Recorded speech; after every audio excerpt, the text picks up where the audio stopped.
প্রিয় ছাত্রছাত্রী সবাইকে আমাদের ইউটিউব চ্যানেলে স্বাগত। আমরা আলোচনা করব একাদশ শ্রেণীর অ্যাক্টিভিটি টাস্ক। উচ্চ মাধ্যমিক শিক্ষা সংসদ এই উদ্ভূত পরিবেশ পরিস্থিতিতে ছাত্রছাত্রীদের পঠন পাঠন এগিয়ে রাখার জন্য অ্যাক্টিভিটি টাস্ক দিয়েছেন। সেই অ্যাক্টিভিটি টাস্ক আমরা কিভাবে করলে আমাদের একেবারে সঠিক হওয়ার সম্ভাবনা আছে সেই বিষয় নিয়েই কিন্তু আমাদের আলোচনা। একাদশ শ্রেণীর অ্যাক্টিভিটি টাস্কে মোট 5টি প্রশ্ন দেওয়া হয়েছে। সেই 5টি প্রশ্ন নিয়েই কিন্তু এখন আমরা আলোচনা করব। অ্যাক্টিভিটি টাস্কের প্রথম প্রশ্ন, দেশের লোক ভারী নিশ্চিন্ত হলো, কখন এবং কেন দেশের লোক নিশ্চিন্ত হয়েছিল? আসলে এই প্রশ্নটি আমাদের একাদশ শ্রেণীর যে গদ্যাংশ, সেই গদ্যাংশের কর্তার ভোট থেকে নেওয়া হয়েছে। দেশের লোক ভারী নিশ্চিন্ত হলো, একেবারে আমাদের গল্পের রবীন্দ্রনাথ ঠাকুরের কর্তার ভোট গল্পের প্রথমে প্রসঙ্গটি আছে। সেই প্রসঙ্গটিতে কখন এ কথা বলা হয়েছে এবং কেন দেশের লোক নিশ্চিন্ত হয়েছিল সেই বিষয়েই কিন্তু আমাদের এই আলোচনা। উত্তর আমরা এইভাবে করতে পারি। চিন্তাবিদ রবীন্দ্রনাথ ঠাকুরের দীপিকা গ্রন্থের উল্লেখযোগ্য রূপকধর্মী গল্প কর্তার ভূতে বুড়ো কর্তার আসন্ন মৃত্যু নিয়ে দেশের লোক গভীর দুশ্চিন্তাগ্রস্ত হয়েছিল। আসলে গল্পটা যখন শুরু হয় আমরা এইদিকে একটু নজর দেব যে রবীন্দ্রনাথ এই গল্পের মধ্যে মূলত আমাদের যে আবহমান কাল ধরে চলে আসা কুসংস্কার এবং প্রথা তার বিরুদ্ধে একটা ব্যঙ্গাত্মক ভাবনা এখানে রেখেছেন, যে কারণে একটা সনাতনী প্রথা তার সমাপ্তি লগ্নে, অর্থাৎ সেটাকে আমরা রূপক অর্থে বোঝাবো বুড়ো কর্তা, যে কিনা অনেক অনেক সময় ধরে আমাদের সভ্যতা এবং সংস্কৃতির উপর নিয়ন্ত্রক শক্তি, তার মৃত্যু, অর্থাৎ একটা যুগ অবসানের যে ক্রান্তিকাল, সেই কালে দেশীয় মানুষরা কিন্তু একটু হতাশাগ্রস্ত। কেন? তাদের মধ্যে গড্ডালিকা প্রবাহী যে প্রথা এবং কুসংস্কারের ভাবনা আছে তার থেকে কিন্তু তারা দূরে যেতে পারছে না, এবং সেই ভাবনা তাদেরকে কিন্তু আস্তে পৃষ্ঠে আবর্তে রেখেছে। তাদের প্রশ্ন, যদি সত্যি সত্যি বুড়ো কর্তার মৃত্যু হয় তাহলে তাদের কি হবে, এই দুশ্চিন্তা। বুড়ো কর্তার অবর্তমানে আগামী ভবিষ্যতের চিন্তায় তারা অসহায় বোধ করেছিল, কিন্তু দেবতার আশীর্বাদে বুড়ো কর্তার মৃত্যুর পরবর্তীকালে ভূত হয়েই দেশের মানুষের ঘাড়ে চেপে থাকবে। তাহলে যখনই সমস্যা হলো, বিষয়টা কি হলো, বুড়ো কর্তার মৃত্যু তাদেরকে কিন্তু অদ্ভুত ভাবে অসহায় করেছিল। অর্থাৎ তারা প্রথাবদ্ধ যে কুসংস্কার, সেই কুসংস্কারের বাতাবরণ ছেড়ে বাইরে বেরোতে চাইছিল না। তখন দেবতারা আশীর্বাদ করলো, ঠিক আছে বুড়ো কর্তা তোমাদের ভূত হয়ে ঘাড়ে থাকবে। অর্থাৎ পুরনো যা কিছু কুসংস্কার পদ্ধতা তাদের ঘাড়ের উপরে কিন্তু চেপে বসে থাকলো। অর্থাৎ সেই কুসংস্কার, সেই বিজ্ঞান চেতনাহীন মানসিকতা কিন্তু তাদের মধ্যে যেন আত্মীকরণ হয়ে গেছে, তাদের থেকে যেন বেরোতে চাইছে না। যুগ যুগ ধরে চলে আসা অন্ধ কুসংস্কার আর প্রথার গড্ডালিকা প্রবাহে দেশের সাধারণ মানুষ মুক্ত চিন্তার অধিকারী ছিল না। কুসংস্কারাচ্ছন্ন জাতিসত্তায় যেহেতু ভূতকে মানলে ভবিষ্যতের ভাবনা নিয়ে মাথা ব্যথা থাকে না, তাই ভবিষ্যতের প্রগতিবাদী কর্মকাণ্ডের উত্থান পতনের কর্মবহুলতাকে ছেড়ে অতীত বুড়ো কর্তাকে অর্থাৎ সনাতনী ভাবনাকে আঁকড়ে ধরে নির্বিঘ্ন নিশ্চিন্ত জীবন ধরে রাখতে চেয়েছিল। আসলে ইংরেজ ঔপনিবেশিক শাসনের শোষণ জালের, দাসত্বের অন্ধ আনুগত্য আর সামন্ততান্ত্রিক প্রথার অক্টোপাসে জাতিসত্তায় ভবিষ্যৎ ভাবনা স্তব্ধ হয়ে গেছে। কুসংস্কারাচ্ছন্ন ভারতীয়রা তাই প্রতিনিয়ত যুক্তিবাদ ভুলে কুসংস্কারের অন্ধকারে আবর্তিত হয়েছে।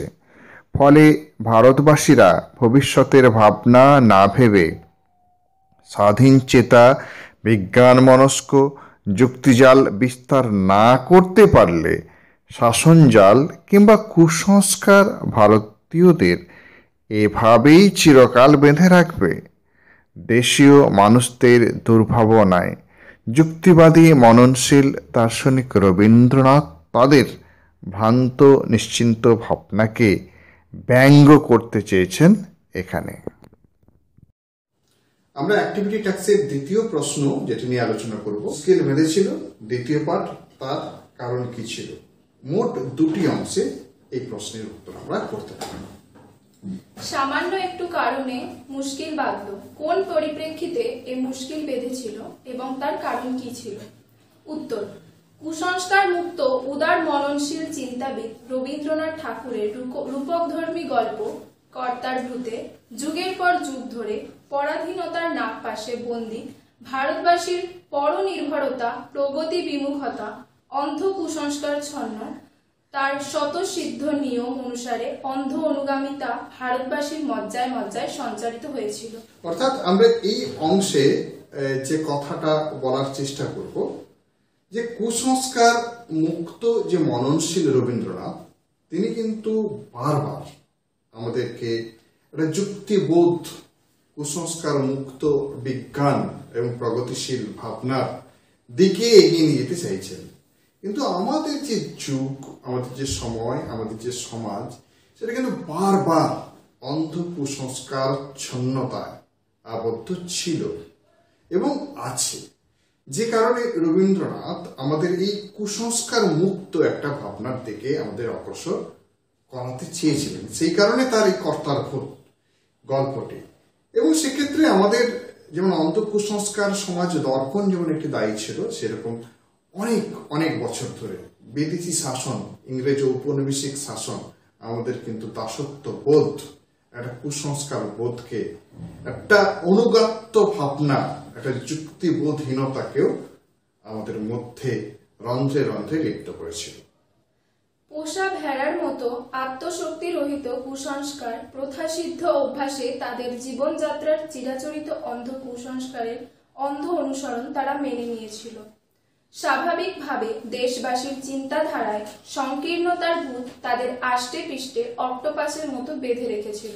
অর্থাৎ এই বিষয়গুলো, যে বিষয়গুলো আমরা আলোচনা করলাম, যে কারণে কিন্তু আমাদের মধ্যে অন্ধ কুসংস্কারের একটা ভূত, একটা আনুগত্য ভাবনা, একটা বিজ্ঞান চেতনাহীন একটা অন্ধ অনুকরণ, অর্থাৎ কড্ডালিকা প্রবাহ ভেড়ার মতো আমরা কিন্তু বারবার সেই সকল ভাবনায় আবর্তিত হয়েছি। ফলে যুক্তিবাদ এবং প্রগতিবাদী ভাবনা আমাদের মধ্যে ছিল না। কিন্তু যুক্তিবাদ ও বিজ্ঞান মনস্কতায় পৃথিবীর অন্য সকল দেশগুলিকে সচল, প্রাণবন্ত, প্রগতিমুখী মানসিকতায় জাতিসত্তাকে সজাগ থেকেছে। এই পরিপ্রেক্ষিতে কুসংস্কারাচ্ছন্ন ভূতগ্রস্ত দেশে তুলনামূলক ভাবনায় মুশকিল বেঁধেছিল। অর্থাৎ আমরা এই ক্ষেত্রে একটা বিষয় আলোচনা করব যে আমরা দেখছি আমাদের দেশ যখন প্রথানুগত্য ভাবনায়, অন্ধ অনুকরণের কড্ডালিকা প্রবাহে চলেছে, যখন প্রগতিবাদী ভাবনা আমাদের মধ্যে নেই, কিন্তু যে দেশে এইভাবে অন্ধ কুসংস্কারের ভূত ঘাড়ে চাপেনি, সেই সমস্ত দেশ কিন্তু যুক্তিবাদী বিজ্ঞান চেতনায় অনেকখানি এগিয়ে গেছে। অর্থাৎ তুলনামূলকভাবে যদি আমরা দেখি আমাদের দেশ এবং অন্যান্য দেশ, সেখানে কিন্তু একটা গোলযোগের বিষয় এসেছে। ওরা এত এগিয়ে গেল, আমরা এত পিছিয়ে কেন? সেখানেই কিন্তু আমাদের মধ্যে যাদের একটু প্রগতি চেতনা, একটু বিজ্ঞানশীল যুক্তিবাদী মানসিকতা ছিল, তাদের কিন্তু সেই সমস্ত সমাজে কিন্তু একটু মুশকিল বাঁধল, একটু গোলযোগ বাঁধল। প্রাচীন প্রথাবদ্ধ কুসংস্কার ছন্নতায় কিছু জাতিসত্তা অন্ধভাবে ভূতের অনুশাসন মেনে চলে। তাহলে কি কারণে এই গোলযোগ বেঁধেছিল সেটা নিয়ে আলোচনা করতে গিয়ে আমরা বলছি যে প্রাচীন প্রথাবদ্ধ কুসংস্কার ছন্নতায় কিছু জাতি একেবারে অন্ধভূতের অনুশাসন মেনে চলে, কিন্তু কিছু জাতি তো প্রগতিশীল বিজ্ঞানশীল ভাবনা এগিয়ে চলে। ফলে বিজ্ঞান চেতনার যুক্তিজাল না থাকায় তাদের মানসিকতায় সভ্যতার অগ্রগতি সম্ভবপর হয়নি। ভারতীয় জাতিসত্তা যুগ যুগ ধরে পরাধীনতার দাসত্বে এবং অন্ধ কুসংস্কারে সকল শক্তি মানসিকতা সব নষ্ট হয়ে যায় ভূতের খপ্পরে। অর্থাৎ ভূতের খপ্পরে পড়ে সমস্ত অন্ধ মানসিকতা, অর্থাৎ ভূত বলতে প্রথাবদ্ধ কুসংস্কার ইত্যাদি ভাবনার খপ্পরে পড়ে কিন্তু সেটা নষ্ট হয়ে যায়।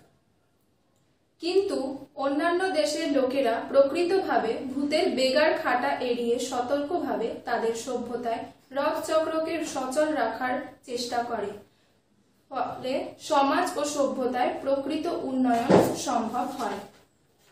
অর্থাৎ আমরা এই ক্ষেত্রে যে কথাটি বলবো যে আমাদের সভ্যতা পিছিয়ে পড়লেও কিছু কিছু সভ্যতা তাদের যে প্রগতিবাদী ভাবনা, বিজ্ঞান যুক্তিনিষ্ঠ ভাবনা, সেটাতে কিন্তু তারা এগিয়ে গেছে। তাদের সভ্যতার যে রথচক্র অর্থাৎ প্রগতির যে ভাবনা, তারা কিন্তু সেটা নিয়ে এগিয়ে গেছে। তাদের সমাজ উন্নতি ও প্রগতির পক্ষে, কিন্তু উপনিবেশিক শাসনের ভারতবাসীরা উপনিবেশিক শাসক ও শোষণের আর কুসংস্কারের অন্ধ আনুগত্যে প্রতিবাদ ও প্রতিরোধের শক্তিকে হারিয়ে ফেলেছে। অর্থাৎ যখন অন্ধ দাসত্ব, অন্ধ কুসংস্কার আমাদের আষ্টে পৃষ্ঠে বেঁধে ফেলে, স্বাভাবিকভাবে তখন কিন্তু আমাদের মধ্যে প্রগতিবাদী চিন্তা ভাবনা, প্রগতিশীল চিন্তা ভাবনা থাকে না, ফলে আমরা পিছিয়ে পড়েছি। অ্যাক্টিভিটি টেক্সটের একাদশ শ্রেণীর আমরা তৃতীয় প্রশ্ন নিয়ে এবার আলোচনা করব। সেখানেই তো ভূত, এই প্রশ্নটি তিনটি পার্ট আছে। প্রথম পার্ট হচ্ছে বক্তাকে, দ্বিতীয় পার্ট কখন তিনি মন্তব্যটি করেছেন, এবং তৃতীয় পার্ট তার তাৎপর্য। অর্থাৎ সেখানেই তো ভূত এই কথাটির মধ্য দিয়ে রবীন্দ্রনাথ ঠাকুর ঠিক কোন বিষয়টিকে বোঝাতে চাইছেন, তার তাৎপর্য। দার্শনিক রবীন্দ্রনাথের দীপিকা গ্রন্থের একটি উল্লেখযোগ্য রূপকধর্মী ছোট গল্প কর্তার ভূতের আলোচ্য অংশটির বক্তা স্বয়ং কর্তার ভূত। কঠোর শাসনতন্ত্রের অর্থাৎ গোঁড়ামির প্রথাবদ্ধ জালে প্রগতিশীল যুক্তিবাদী মানুষের, যারা কুসংস্কারের প্রতি বীতশ্রদ্ধ হয়ে যুক্তির পথে আরতি প্রকাশ করেন, তাদের উদ্দেশ্য কর্তার ভূত একথা বলেছেন। তাদের উদ্দেশ্যে কর্তার ভূত অর্থাৎ যারা ভূতের শাসনতন্ত্র অর্থাৎ গোঁড়ামি, প্রথাবদ্ধ কুসংস্কার, প্রগতিশীলতার বিরুদ্ধে যে সমস্ত মানুষ, তাদের বিপরীতে একজন মানুষ ছিল যারা প্রগতিশীল যুক্তিবাদী মানুষ, তারা কিন্তু ভূতের শাসনতন্ত্র থেকে মুক্তি পাওয়ার চেষ্টা করত। তারা যখন কর্তার ভূতকে এই আরতি প্রকাশ করে যুক্তির পথে, সেই কথা প্রসঙ্গে ভূত এ কথা বলেন। জীর্ণ লোকাচার যখন ভারতীয় সভ্যতাকে আষ্টে পৃষ্ঠে অক্টোপাসের মতো বেঁধে রেখেছে, রাজনৈতিক রূপকধর্মী ছোট গল্প কর্তার ভূতে রবীন্দ্রনাথ অতীতের মিথ্যা গোঁড়ামি প্রথা সর্বসত্তাকে দূর করে আমাদের প্রগতিবাদী চিন্তার ধারক হতে বলেছেন। অর্থাৎ এখানে আমরা যে কথাটা কর্তার ভূত গল্পে বারবার বলার চেষ্টা করছি, রবীন্দ্রনাথ ভারতীয় যে সভ্যতা এবং সংস্কৃতি, সেই তার প্রগতিশীল ভাবনাকে না দেখতে পেয়ে, অর্থাৎ যুগের পর যুগ ধরে চলে আসা বহমান যে আমাদের সভ্যতা, যে সভ্যতাতে কিন্তু আষ্টে পৃষ্ঠে অক্টোপাসের মতো বেঁধে রেখেছে। কে বেঁধে রেখেছে? আমাদের কুসংস্কার, আমাদের জীর্ণ লোকাচার। রবীন্দ্রনাথ সেই মিথ্যা গোঁড়ামি, জীর্ণ লোকাচার, সেই ভাবনাকে কিন্তু দূর করার চেষ্টা করেছেন। অর্থাৎ আমাদের মধ্যে প্রগতিশীল ভাবনা, যুক্তিবাদী ভাবনা এবং এই কুসংস্কার ভাবনা থেকে মুক্তি পাওয়ার অভিলাষ, এটা কিন্তু সর্বতভাবে আকাঙ্ক্ষা করেছেন। জাতিকে আত্মশক্তিতে বলিয়ান যুক্তি এবং বিজ্ঞান নির্ভর হতে বলেছেন। অর্থাৎ আমাদের জাতি যদি আত্মশক্তিতে বলিয়ান না হয়, অর্থাৎ যুগের পর যুগ ধরে ঔপনিবেশিক সভ্যতার আনুগত্যে, দাসত্বে আমাদের যে মেরুদণ্ড বিক্রি হয়ে গেছে, আমরা যে পরনির্ভরশীল হয়ে গেছি, আমরা যে আত্মশক্তি রহিত হয়ে গেছি, অর্থাৎ আমাদের কি প্রয়োজন?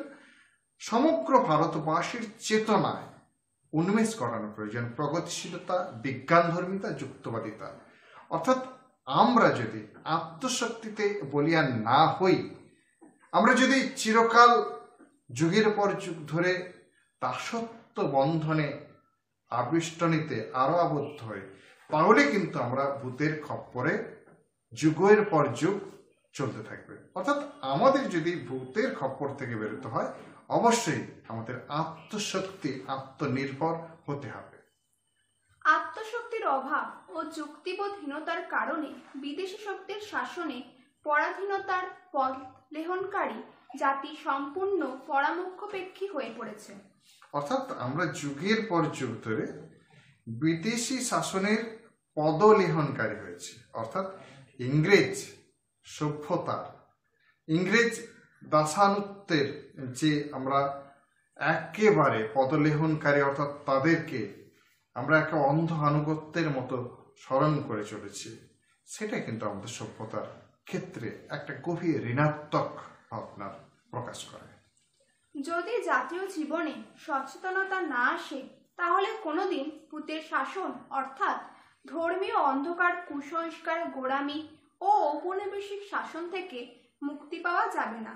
অর্থাৎ মূল কথা রবীন্দ্রনাথ যেটা বলতে চাইছেন, আমরা সে কথাও এখানে প্রকাশ করতে চাইছি যে আমরা যদি আত্মশক্তিতে বলিয়ান না হই, যদি যুগের পর যুগ ধরে অন্ধ আনুগত্য থেকে দূরে না যাই, তবে কিন্তু আমরা চিরকালই কিন্তু ভূতের শাসন জালে আবদ্ধ থাকতে হবে।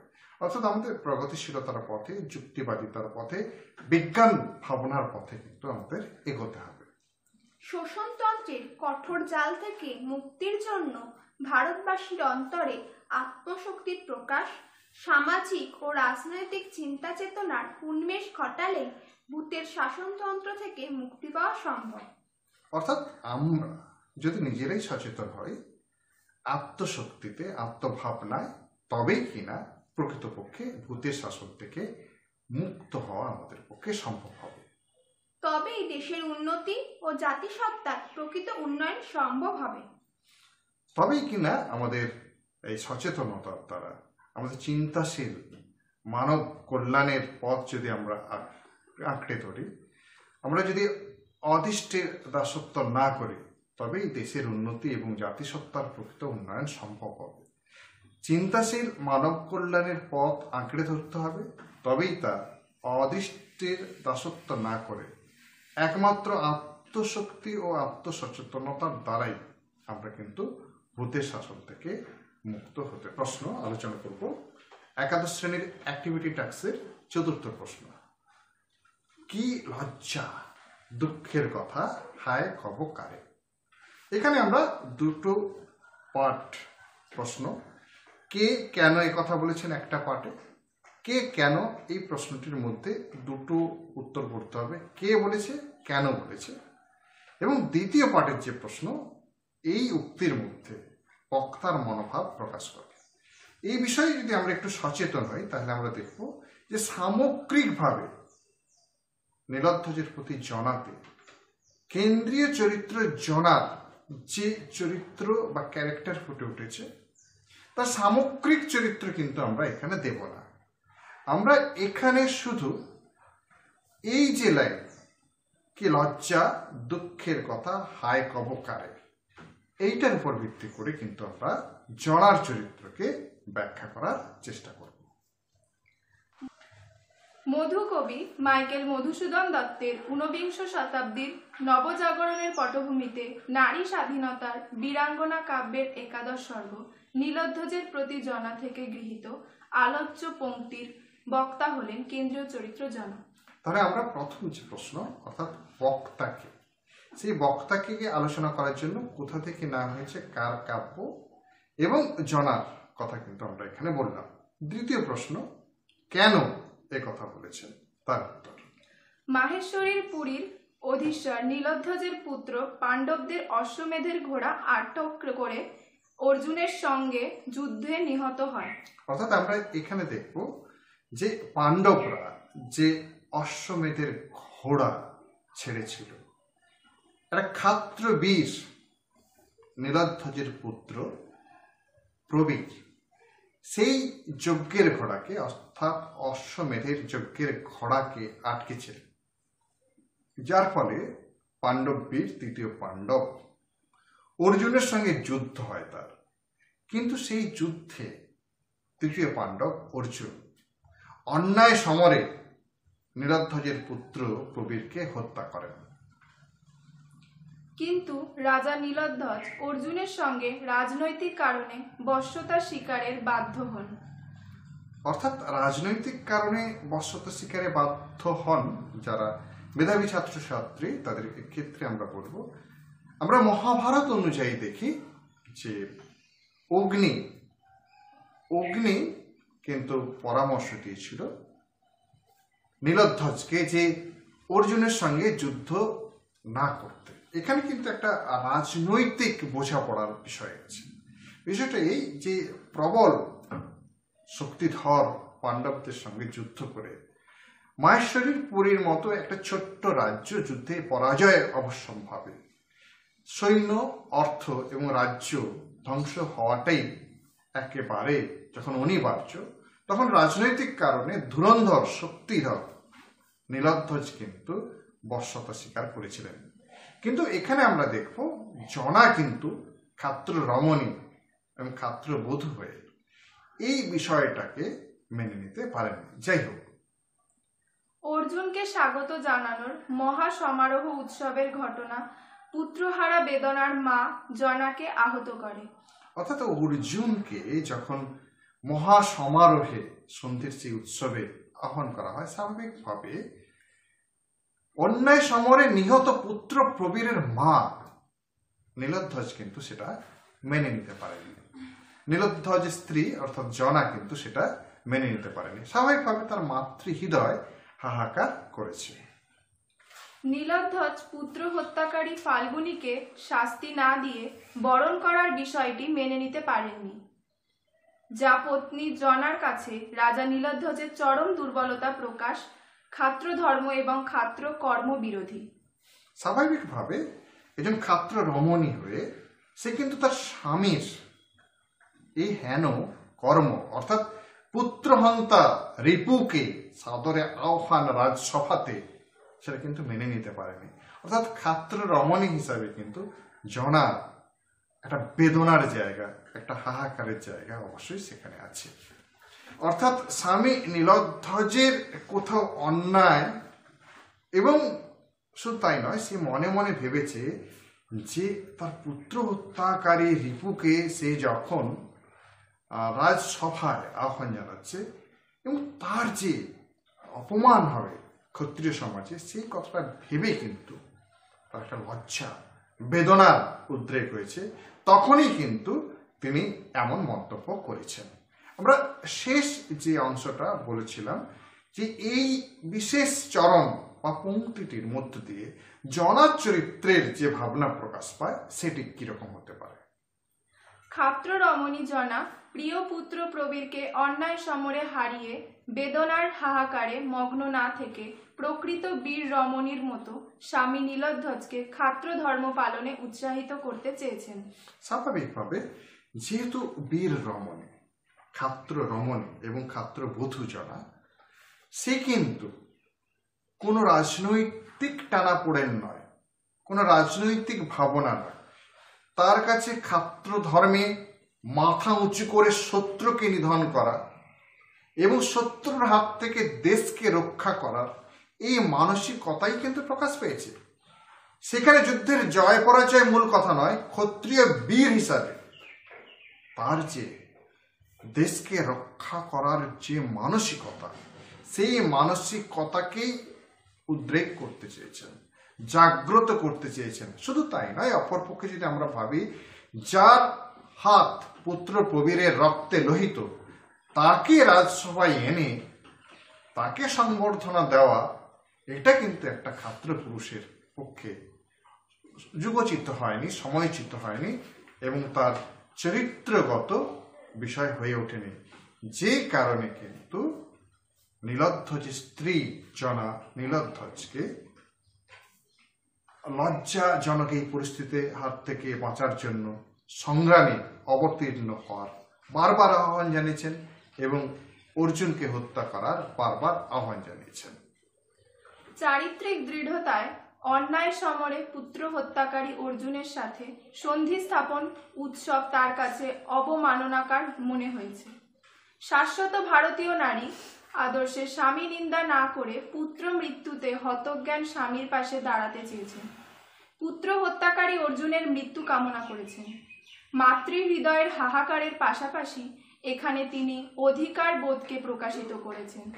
এই জায়গাটা যদি আমরা ধরার চেষ্টা করি, এখানে কিন্তু শাশ্বত ভারতীয় নারী আদর্শের জনা সে কিন্তু কখনো স্বামী নিন্দা অর্থাৎ পতি নিন্দা করেন।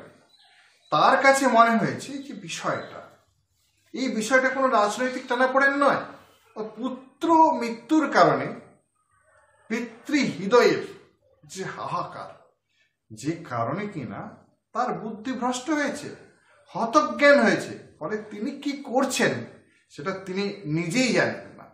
ফলে এই পরিস্থিতিতে হতজ্ঞান স্বামী অর্থাৎ বুদ্ধিভ্রষ্ট স্বামীকে সঠিক পথে, বীরতার পথে, ক্ষত্রিয় তেজস্বিতার পথে আনার লক্ষ্যই জনার চরিত্রের মধ্যে ফুটে উঠেছে। তবে তা কখনো নির্লজ্জ প্রচেষ্টা নয়। প্রিয় পুত্র প্রবীরের মৃত্যু এবং আদর্শের লড়াইয়ে হতজ্ঞান স্বামীকে প্রকৃত বীরত্বের পথে আনতে চেয়েছেন। ক্ষত্রিয় বীর স্বামী নীলধ্বজকে ভীরুতা ও কাপুরুষতার একখায় লজ্জা থেকে বাঁচাতে চেয়েছেন। তা না হলে ক্ষত্রিয় সমাজে স্বামীর নিন্দা তাকে বেদনার মতো তাকে বিদ্ধ করবে। অর্থাৎ তার মূল লক্ষ্য অবশ্যই তার স্বামীকে যদি এই হেন পথ থেকে রক্ষা করা না যায় তো লোকলজ্জা, লোকনিন্দা অর্থাৎ ক্ষত্রিয় সমাজে তার বীরত্ব নিয়ে যে প্রশ্ন চিহ্ন উঠবে, ক্ষত্রিয় সমাজের কাছে যে ছোট হয়ে যাবে, এই বিষয়টা কিন্তু ক্ষাত্র রমণী জনা মেনে নিতে পারেনি। সেই কারণে বারবার নবনব উদ্যোগে, নবনব ভাবনায় তার পত্রের মধ্য দিয়ে স্বামী নীলধ্বজের শক্তিমত্ততাকে জাগাতে চেয়েছেন, আদর্শ ক্ষত্রিয় বীর পুরুষের ভাবনাকে তিনি জাগাতে চেয়েছেন। মিথ্যা কথা না, এই যে চরণ এটা আমরা গ্রহণ করেছি নীলধ্বজের প্রতি জনাতে। সেখানে বক্তা কোন কথাকে মিথ্যা কথা বলেছেন, কিভাবে তিনি নিজের বক্তব্যকে প্রতিষ্ঠা করেছেন, তাহলে দুটো পার্ট, কোন কথাকে মিথ্যা কথা বলেছেন এবং সেই কথাকে অর্থাৎ তার বক্তব্যকে তিনি কি প্রতিষ্ঠা করেছেন। মাইকেল মধুসূদন দত্তের নবজাগরণের পটভূমিতে রচিত বীরাঙ্গনা কাব্যের একাদশ সর্গ নীলধ্বজের প্রতি জনা পত্রকাব্যের কেন্দ্রীয় চরিত্র জনা কুকুলের কুলাচার্য ব্যাসদেবের মহাকাব্য মহাভারতের তৃতীয় পাণ্ডব অর্জুনের নিছক বীরত্ব ছলনার আশ্রয় গড়ে উঠেছে। তাই তার বীরত্বকে মিথ্যা কথা বলেছেন। অর্থাৎ মহাভারতের যে তৃতীয় পাণ্ডব অর্থাৎ অর্জুনের যে বীরত্ব সেটা কিন্তু নিছক ছলনার আশ্রয়ে তা কিন্তু গড়ে উঠেছে। তাকে বীরত্ব বলা কে বলেছেন? কুকুলের কুলাচার্য শ্রীকৃষ্ণ দ্বৈপায়ন ব্যাসদেব, তার মহাভারত মহাকাব্য মহাভারতের পাতা। অর্থাৎ অর্জুন যে ছলনা করে তার বীরত্বকে প্রতিষ্ঠা করেছে সেটা কখনো প্রকৃত বীরত্ব হতে পারে না। এই কারণে তার বীরত্বকে মিথ্যা বলা হচ্ছে। এই যে বিষয়, সেই বিষয়ের সপক্ষে জানার কি যুক্তি? 19বিংশ শতাব্দীর নারী জাগরণের মুক্ত ভাবনায় রচিত জনার একের পর এক যুক্তিজালে তথাকথিত মহাবীর পাণ্ডব অর্জুনের বীরত্বকে নগ্ন করেছে। প্রথমত দ্রৌপদীর স্বয়ংবর সভায় ব্রাহ্মণ সেজে দ্রৌপদীকে গ্রহণ করেছিলেন। অর্থাৎ আমরা প্রত্যেকটি স্তরে অর্থাৎ এক একটি স্তরে কোথায় প্রকৃতপক্ষে মহাভারতে অর্জুনের বীরত্ব দেখানো হয়েছে এবং সেই বীরত্ব যে বীরত্ব নয়, এটা ছলনার আশ্রয় মাত্র, সেইটাকে কিভাবে দেখানো হয়েছে সেটা কিন্তু আমরা একের পর এক যুক্তি সহকারে কিন্তু আলোচনা করব। প্রথম যুক্তি যে যখন দ্রৌপদীকে স্বয়ংবর সভায় লাভ করলো, তখন কিন্তু তারা ব্রাহ্মণ বেশে সেখানে গিয়েছিল। সেখানে যে লক্ষ রাজার সমাবেশে ব্রাহ্মণ হিসেবে যাওয়ার কারণে অন্যান্য রাজা তাকে আক্রমণ করেন, ফলে সহজে দ্রৌপদীকে সেখান থেকে নিয়ে আসা সম্ভব হয়েছিল। অর্থাৎ এই যে দ্রৌপদীর স্বয়ংবর সভায় দ্রৌপদীকে গ্রহণ করা, এটার মধ্যে কিন্তু তার বীরত্ব ছিল না। দ্বিতীয়ত, দুষ্ট কৃষ্ণের মায়াবী সহায়তায় নির্ভর করে খাণ্ডব বন দহন করা সম্ভব হয়েছিল। মহাভারতের কাব্যে আরেকটি অত্যন্ত গুরুত্বপূর্ণ বীরত্ব ব্যঞ্জক ঘটনা খাণ্ডব বন দাহন। অগ্নির ক্ষুধামান্ধ রোগের প্রয়োজনে খাণ্ডব বন পুরোটা দাহন করার দায়ভার ছিল। সেক্ষেত্রে তারা সাহায্য নিয়েছিল দুষ্ট শ্রীকৃষ্ণ এবং অর্জুনের। কৃষ্ণের মায়াবী ছলনা ফলেই কিন্তু অর্জুনের পক্ষে সম্ভব হয়েছিল। ফলে এক্ষেত্রে কৃষ্ণের কুচক্রান্ত কূটজালই মূল লক্ষ্য বিষয়, এটা কিন্তু নয়। কোনটা নয়? অর্জুনের কৃতিত্ব কিন্তু সেখানে বড় কথা নয়। প্রিয় পিতামহ ভীষ্মকে অমানবিকভাবে তীরের আধারে জর্জরিত করেছিল শিখণ্ডীকে সামনে রেখে। অর্থাৎ আমরা জানি মহাভারতের কুরুক্ষেত্রের রণে যখন ভীষ্ম প্রবল প্রতাপে পাণ্ডবদের সৈন্য ধ্বংস করছিল, তখন প্রিয় পিতামহ অর্জুনের ভীষ্মকে হত্যা করার জন্য তারা কিন্তু ছলনার আশ্রয় গ্রহণ করেছিল। কিরকম ছলনার আশ্রয় গ্রহণ করেছিল? শিখণ্ডীকে সামনে নিয়েছিল এবং তীরের পর তীর নিক্ষেপ করে অন্ধকার জালে একের পর এক বাণ পিতামহ ভীষ্মকে আঘাত করেছিল, নিরস্ত্র পিতামহকে। এটাই কিন্তু অবশ্যই তার কোনো বীরত্বের কারণ নয়। পিতামহ যদি অস্ত্র হাতে থাকতো, তাকে কি সত্যি তৃতীয় পাণ্ডব অর্জুন পরাস্ত করতে পারত? চতুর্থ, মিথ্যা কথার ছলনায় নরাধম অর্জুন গুরু দ্রোণাচার্যকে বধ করেছিলেন। অর্থাৎ মিথ্যা কথার ছলনায় মানে তার পুত্রকে হত্যা করা হয়েছে। অশ্বত্থামা রণে হত ইতি আস্তে করে গজ বলে দেওয়া। সত্যবাদী যুধিষ্ঠিরের এই কথায় যখন তার নিজের পাকড়ি খুলে ফেলেছিল দ্রোণাচার্য, তাদের গুরু, তাকে ছলনায় আশ্রয় করে হত্যা করেছিলেন অর্জুন। অর্থাৎ সেখানে তো কোনো বীরত্ব নেই, ছলনার মধ্যে কোনো বীরত্ব থাকে না। পঞ্চমত, ব্রহ্মশাপে কুরুক্ষেত্রে রণক্ষেত্রে মহাবীর কর্ণে রথের চাকা বসে গেলে বর্বর অর্জুন অসহায় কর্ণকে বধ করেন। অর্থাৎ আরেকটা ঘটনা যদি দেখি, কর্ণের জীবন ইতিহাসে নানা বাধা, নানা অভিশাপে সে জর্জরিত। ব্রহ্মশাপে এবং গুরু পরশুরামের শাপে যুদ্ধের ক্রুশিয়াল পিরিয়ড, অর্থাৎ গুরুত্বপূর্ণ সময়, তার কিন্তু সে রথের চাকা বসে যাওয়া এবং অস্ত্রবিদ্যা সঠিকভাবে প্রয়োগ না করার একটি অভিশাপ ছিল। ফলে সেই মুহূর্ত যখন উপস্থিত হলো, যখন তার রথের চাকা বসে গেল, নিরস্ত্র অবস্থায় যুদ্ধক্ষেত্রে কাউকে আক্রমণ করা উচিত নয়, কিন্তু তবু অর্জুন তাকে আক্রমণ করে এবং হত্যা করে।